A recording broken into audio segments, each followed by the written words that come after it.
If you're into DACs, one name always comes to your mind, that is iFi Audio, which has their sweet house of sound and is pretty popular amongst audiophiles.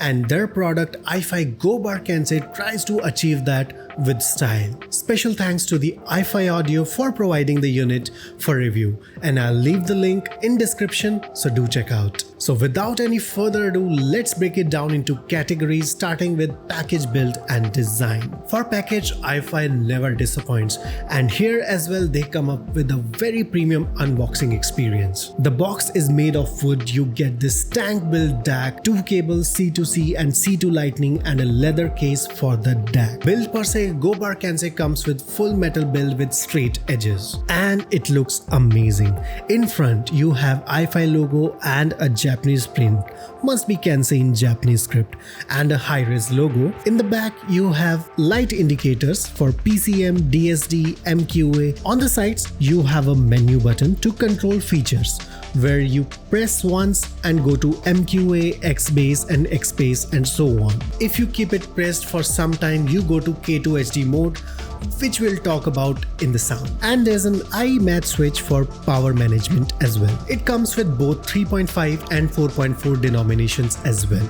So overall, in terms of package and build, I would say iFi killed it. It's just awesome. However, for daily usage, I wanted to point out some points that can make or break the deal, and that I realized while using it for a very long term. By the way, I have been testing for like 1 month. Number one is this is a metal build and it is a bit heavy.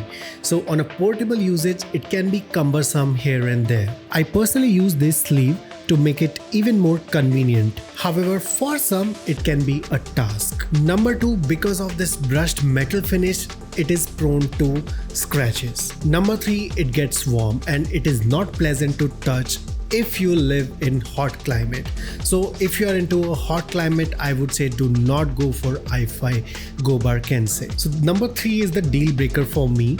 Apart from that, I think it's an excellent DAC. You can use it on your daily usage. It sounds fantastic, which we'll talk about in some time. For specification, it has a Cirrus Logic chip with a 477 milliwatt output on 4.4 at a 32 ohm and 300 milliwatt at 32 ohm for single-ended. For power delivery, I did not find any issue. It pairs really well with all my IEMs. For headphones, until and unless your headphones is very demanding, I would say there's no issue.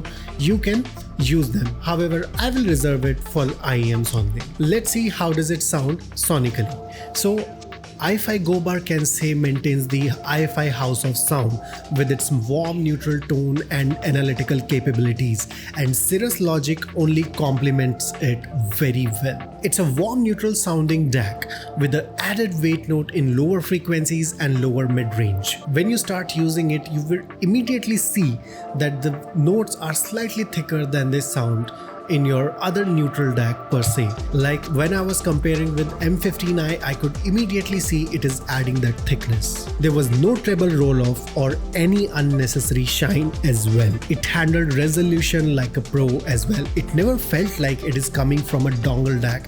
It is seriously a very premium experience in that particular size.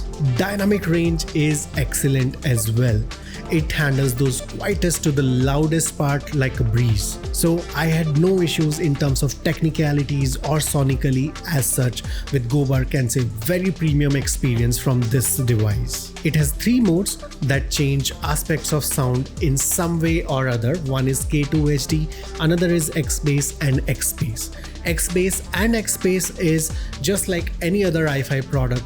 xBass adds a little bit of bass boost in the sound signature, and xSpace enhances the sense of space in the sound signature. However, it is not as prominent as it is in other iFi products like Diablo or Zendac. However, it's there. And in the third option, K2HD, sound become very analog and smoother, somewhat velvety and romantic, I would say. And it does that while maintaining all other aspects. I did not find any drop in resolution as well. Overall, I would say while it is not fully transparent, it added a bit of warmth in your sound. I was really impressed with Go Bar Kensei and its performance.